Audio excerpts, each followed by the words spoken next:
যাদের জন্য রোজা না রাখা উত্তম। আমাদের সমাজের অনেক মানুষ তাদের কোনো প্রয়োজন নাই, কোনো জরুরত নাই, কোনো হাজত নাই, তারপরেও এই মানুষগুলো অবহেলা করে, অলসতা করে, তারা রোজা রাখে না।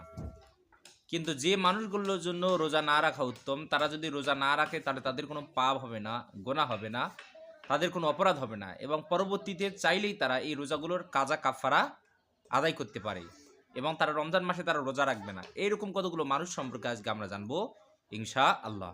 কিন্তু আমাদের সমাজের অনেক মানুষের উপর রোজা রাখা ফরজ, আল্লাহ তাআলা তাদের উপর রোজা রাখা ফরজ করে দিয়েছেন। এটা জানার পরেও এই মানুষগুলো কি করে না? পবিত্র মাহে রমজানের রোজাগুলো রাখে না।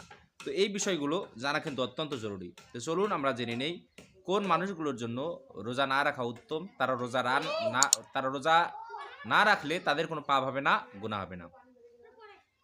এক নম্বরে হলো অসুস্থ ব্যক্তি। যে মুমূর্ষু ব্যক্তি, অসুস্থ ব্যক্তি, এই মুমূর্ষু অসুস্থ ব্যক্তি যদি রোজা না রাখে তাহলে এর কি হবে না? কোনো পাপ হবে না, কোনো গুনাহ হবে না। এই অসুস্থ ব্যক্তির জন্য রোজা না রাখাই কি সব থেকে উত্তম। এর কারণ হলো এই অসুস্থ মানুষটা এমন অসুস্থ, ডাক্তার তাকে বলেছে তাকে নিয়মিত ওষুধ খেতেই হবে, তাকে ওষুধ সেবন করতে হবে, নতুবা এই মানুষটা খুব দ্রুত মৃত্যুর কোলে ঢলে পড়বে। এর কারণে এই মানুষটার জন্য রোজা রাখার থেকে কি রোজা না রাখাই সব থেকে ভালো। কারণ রোজা আল্লাহ সুবহানাহু ওয়া তাআলা বান্দাদের উপকারের জন্য দিয়েছেন, বান্দাদের ক্ষতির জন্য দেন নাই।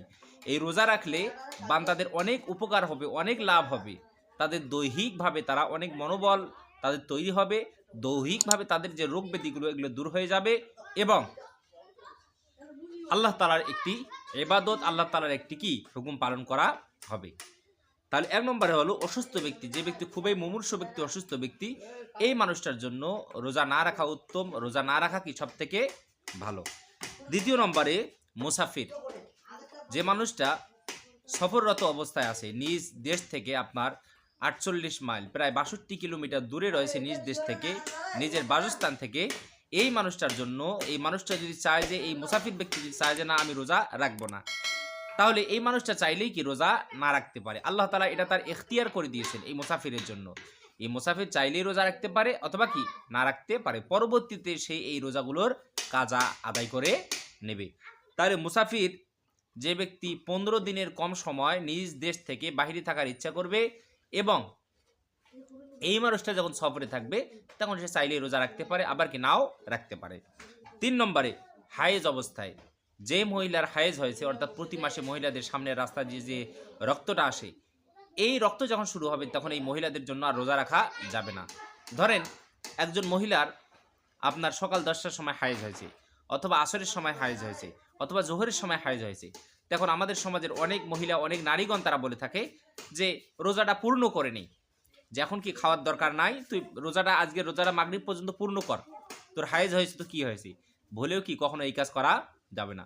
আপনার হায়েজ হয়েছে মানে কি সাথে সাথে আপনার রোজা নষ্ট হয়ে গেছে। আপনার যখনই আপনার মাসিক হবে মা বোনেরা, সাথে সাথে আপনাদের রোজা কি হয়ে যাবে? নষ্ট হয়ে যাবে। এতে রোজা পূর্ণ করার কি নেই, কিছুই নেই, কারণ আপনার রোজাই তো নষ্ট হয়ে গেছে। তাহলে হায়েজ হলে মানুষের রোজা কি হয়ে যায়? নষ্ট হয়ে যায়, তাকে কি আর রোজা রাখা যাবে না। পরবর্তীতে সে এই রোজাগুলোর জন্য তাকে কি করে নিতে হবে? কাজা আদায় করে নিতে হবে। এরপর হলো নেফাস, অর্থাৎ বাচ্চা হওয়ার পর মহিলাদের সামনে রাস্তা দিয়ে যে রক্তটা আসে এটাকে বলা হয় নেফাস। এই মহিলাটার আপনার যখন এই আপনার নিফাসের রক্ত যখনই তার সামনে দিয়ে আসবে তখন কি আর তার রোজা রাখা যাবে না, তার জন্য রোজা না রাখাই হলো উত্তম। এই মহিলার যখন এই রক্তটা যখন সেরে যাবে তখন সে কী করবে? পুনরায় রোজা রাখা শুরু করে দিবে। তবে এই যে নেফাজ অবস্থায় তাদের রোজাগুলো কাজা হলো, এই কাজাগুলো পরবর্তী মাসে তাকে আদায় করতে হবে। এরপর হলো দুর্বল মানুষ, যে মানুষটা ক্ষীণ, দুর্বল, একবারে হাড় হাড্ডি তার সব কিছু দেখা যায়, এই দুর্বল মানুষের জন্য রোজা রাখার থেকে কি রোজা না রাখাই সব থেকে উত্তম, সব থেকে ভালো, এটা আমাদেরকে মনে রাখতে হবে।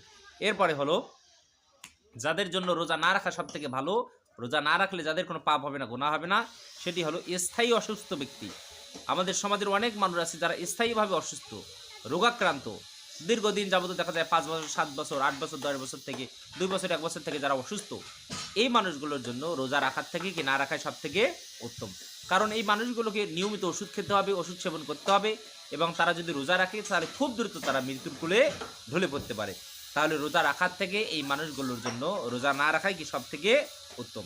এরপরে হলো গর্ভবতী মহিলা, যে মহিলার অত্যন্ত সম্ভাবনাময় এরকম মহিলাদের জন্য রোজা রাখার থেকে কি রোজা না রাখাই সব থেকে উত্তম।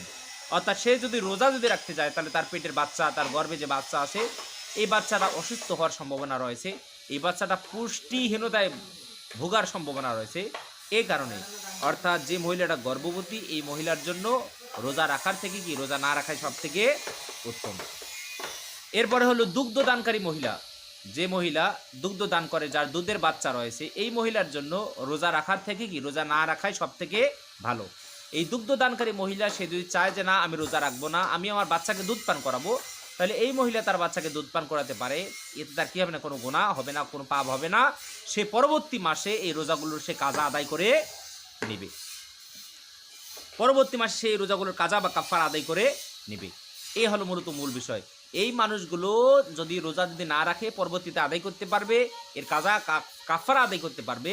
কিন্তু এরা যদি রোজা না রাখে পবিত্র মাহে রমজানের রোজা, এদের কোনো গুনাহ হবে না, কি হবে না, কোনো পাপ হবে না। কিন্তু পরবর্তী সময়ে তাদেরকে এই রোজাগুলোর কাজা কাফারা আদায় করে নিতে হবে। আল্লাহ পাক রব্বুল আলামিন আমাদের সবাইকে প্রত্যেকটা কথা বোঝার তৌফিক দান করেন। সকল বলি আল্লাহুম্মা আমিন।